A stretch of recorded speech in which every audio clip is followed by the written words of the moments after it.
Jumpin In on Manx Radio. With Howard and Chris Kane. Hello. Good evening. And welcome.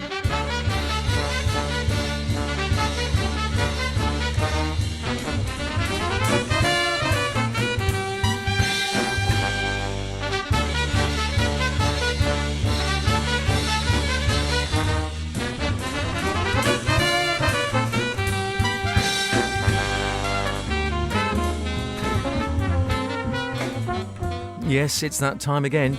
Normal service is being resumed. It is Jumpin In. It's 9 o'clock. It is 9 o'clock on a Friday night, in case you were wondering. It is the best in modern and contemporary jazz with myself, H. And me, Chris. Yes, welcome along to this week's Jumping In. And can you believe it? In a week's time, it'll be the autumn term and Halloween goodies will litter the shops, along with a smattering, no doubt, of early Christmas treats. Still, look on the bright side. With fuel prices set to continue to rise, we might as well celebrate now while we can just about afford it. So, what's been filling your stocking unseasonably early, H? Not coal, I would imagine. Not quite yet. No, give it time. Right, what have we been looking at? There's a lovely new one from a new player, at least as the leader to me, Jeff Denson, the bass player.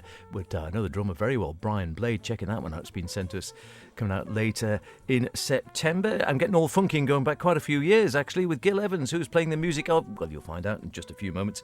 And what else might we get in? I might squeeze in a bit of Hal. And from me, we waltz, we would, and to get things doing, here's Stephen Philip Harvey with his jazz orchestra with Smash.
By day, Stephen Philip Harvey is a mild-mannered saxophonist, teacher and choir director in the sleepy town of Salisbury in Maryland, Delaware. But by night, he dons his superhero cape and becomes composer and bandleader of his jazz orchestra.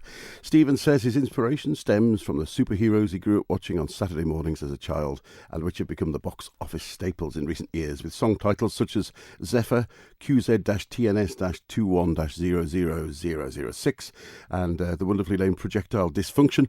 There is little more than a hint of humour behind the compositions. However, the playing is great, and we just heard the title track there, Smash. The album's out now. Very nice. What's he do during the day again? He's a teacher. A teacher. Yeah, teacher, choir director and a sax player. Oh, very nice. Very nice. Good way to get going. Here's a new name for me, at least. Jeff Denson, the bass player. Been around, like a lot of these guys have, for quite some time, it seems.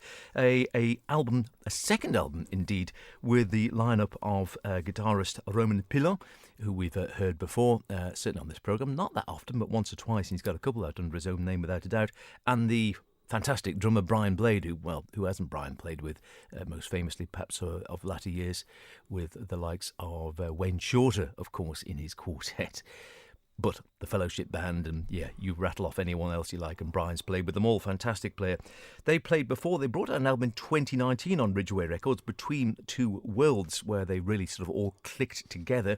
I think Romain and bassist Jeff Denson had been together at Berkeley and had been standout students there, got together there, and then found Brian and found the three of them worked beautifully. Pandemic got in the way a bit after 2019, as you can imagine, but they've been back into the studio and recorded another one. It's called Finding Light on Ridgeway again. And let's hear the opening track.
Yes, joyous stuff indeed. Roman Pilon on guitar, Brian Blade drums leading the trio there, bassist Jeff Denson. A new word for me in some of the bump that came with the promotional material for this.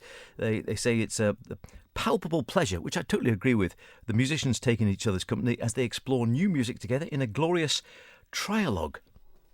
Yeah, not a duologue, a trialogue. I'd never heard that one before.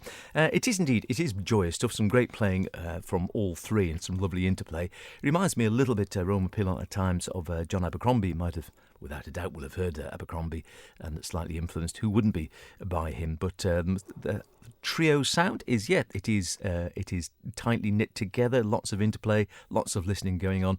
Really nice. Finding the light, unbridled joy, I'm told, of gathering together again. And I like this line as well for this first track. The small pleasures, particularly in the fur-bearing variety, that eased the surreal passage of the pandemic. So to clarify that, the album opens with that track, Denson's Daily Jubilee of Dancing Herbie D. It's in 5, as you might have noticed, and it's inspired by his miniature schnauzer. A smart little dog, apparently we're told, with a big personality. Worth checking that one out without a doubt. Good stuff. I'll be listening out for more than him. It's available on the 23rd of September via Ridgeway Records, and thanks to Anne Braithwaite and colleagues at BK Music for sending that one our way. I suppose if you add one more player, you get foreplay, do you? And if it goes well, if it goes badly, you end up with a quarrelog, I would suggest. Now, let's see. Now, session players may not always make household names, but they do usually give the opportunity to develop your chops. Nonetheless, eventually and occasionally, you may really feel the need to spread your wings. Trumpeter Bill Ortez, not that well-known a name to me, but he spent the last 16 years as the featured soloist in Santana's band, as well as touring with Destiny's Child. But on the road and in the studio with Herbie Hancock, Wayne Shorter, Buddy Guy and Chick Corea show he has some real jazz credentials too. From his recently released 4th album, Points of View, here's his take on a great Eddie Henderson number, Sunburst.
Sunburst from trumpeter Bill Ortiz's recently released album Points of View. A certain hint of Jeff Beal going on in his trumpet style, I think, there. The album's made up of 9 tracks with 8 firmly rooted in jazz and Latin styles and are in the main jazz tracks by a selection of well-known artists which Bill feels have fallen out of favour and deserve a second look. The last track, My Lord and Master, comes from Rodgers and Hammerstein's hit musical The King and I, where Ortiz has substituted the trumpet for the vocal line. But interestingly, this was not on the press copy we were sent, perhaps, I don't know, for royalty or copyright reasons. The album's received mixed reviews, some finding it a little bit too polished and perhaps a bit overproduced, but there's no doubt they can all play. And if you're moved for this fine, funky soundtrack, it might be just the thing you need in the car. Hi, this is Maria Schneider, and you're listening to Jumpin' In with H and Chris on Manx Radio.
Taking you back for a bit of 70s funk there, to a large degree, or jazz, rock, funk, a bit of all three in there.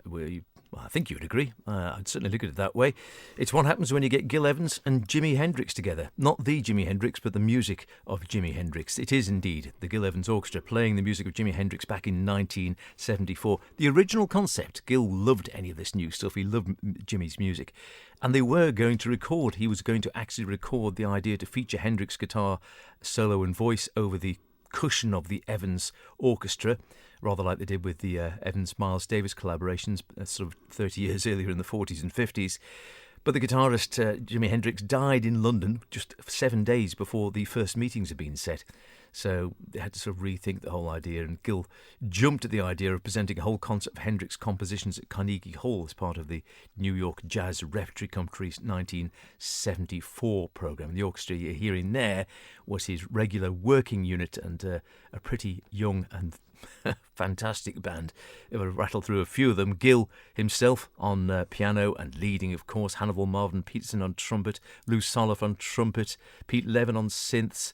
You've got Howard Johnson on the tuba with those weird noises at the beginning of that voodoo chile, Billy Harper on tenor, and also the likes of Sue Evans on conga drums. And I think I'm just looking down the list there. I'm fairly certain you will find that, Tony Williams is on drums and I think John Abercrombie's featured somewhere as well, actually.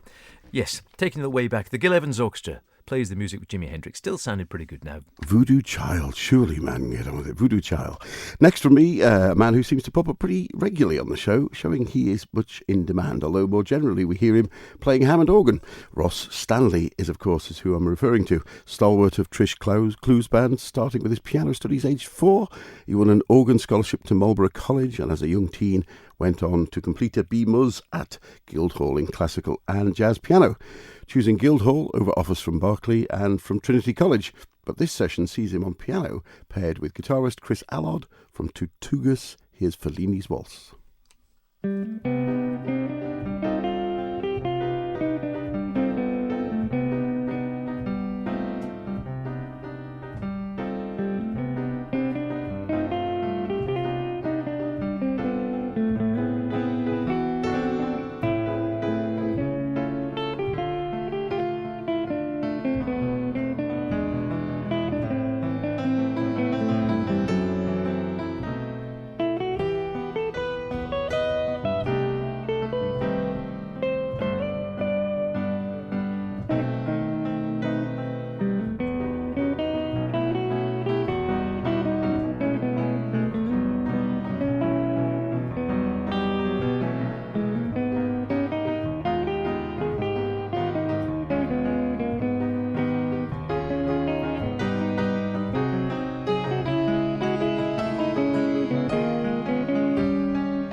Fellini's Waltz, a lovely treatment there of the Enrico Piranuzzi piece from guitarist Chris Allard and pianist Ross Stanley. The pair met together at Guildhall back in 2000 and have shared multiple sessions together, but this is the first time they've recorded in a duet format, and the resulting set is light as a feather and full of summer sunshine, as when two friends trip through the musical wide selection of pieces, swapping solos as easily as a conversation should flow between two old friends. Tortugas, the album's called. It's available now and well worth a listen. You'd think you just tuned into that quickly. You'd just think, oh, it's Philip Catherine, wouldn't you? Yeah, Almost? indeed. Really got a sound of Philip Catherine about him. And none the worse for that, it has to be said. Another new name to me, I have to say, Miro Henri Sobre, the Latin jazz instruments player, trombonist, composer, celebrating some of the Catalonian artists going back into history somewhat.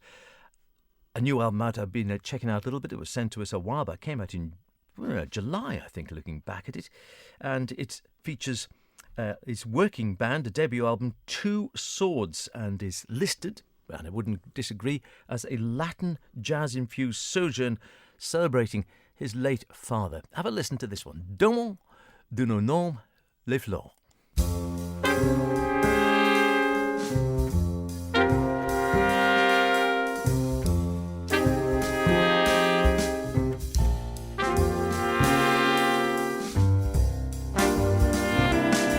Over you, only the flowers. They were like a white offering.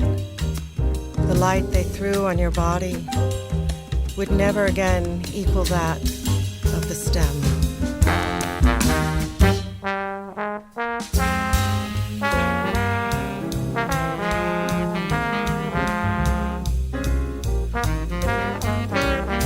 A whole life of perfume their kisses gave you. You sparkled in the light of your treasured inner gaze.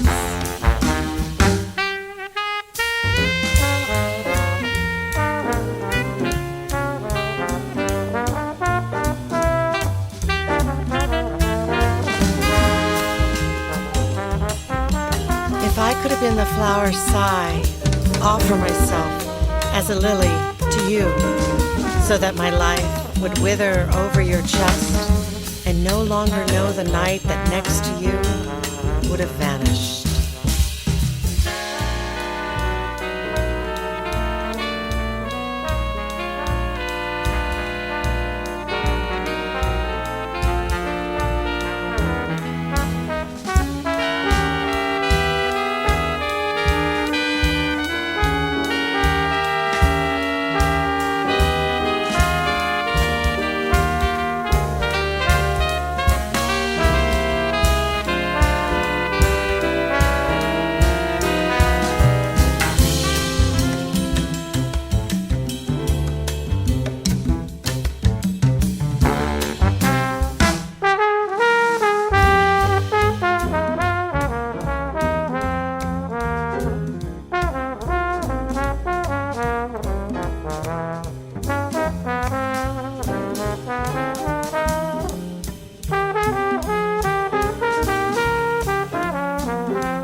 I say, bit different, very nice.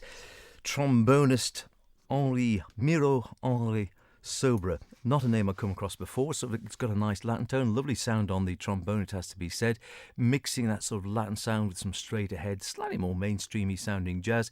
And the words you heard there are drawn from a book about tarot card interpretation by his father, Pep Sobra, who died back in 2015. He was a Barcelona-born scholar, a writer, translator, spent 3 decades as professor of Spanish and Portuguese at Indiana University.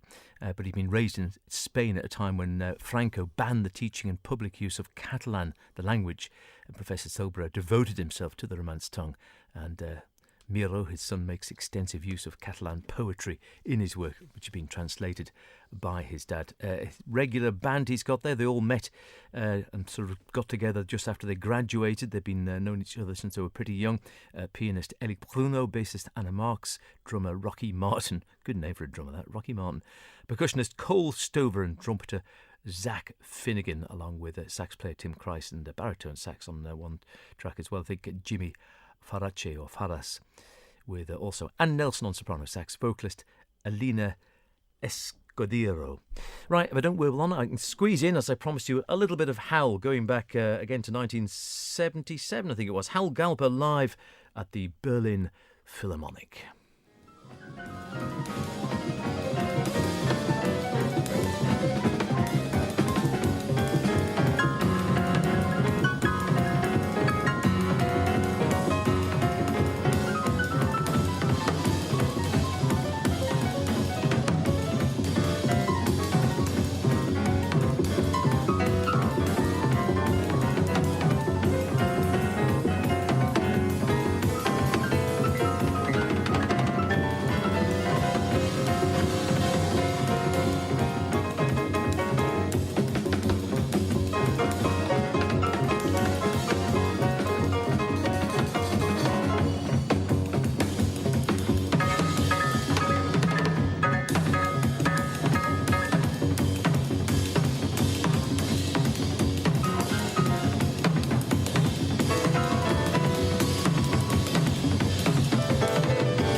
cracking stuff back in the day, 1977. Been very roached today, haven't I? Hal Gelper piano, marvellous lineup. Randy Brecker trumpet, Mike Brecker blasting away there on tenor, Wayne Dockery bass, your great Bob Moses at the drums. And live at the Berlin Philharmonic. Got one of my favourite Hal Galper tracks on that as well. Now Hear This. Although I have to say I prefer the studio version to the live one, amazingly. Yeah, just a sample of that. Some of the tracks coming in at around about 25 minutes, which take half the programme if we played them all. But, that's the joy of live music, I guess, isn't it? You can really stretch out. And before that, we had, the trombone of a man I'd never heard before, Henri Sobre, and wonderful stuff. And again, I should say thanks very much for sending that. That one is out already on the Patois label, came out in July.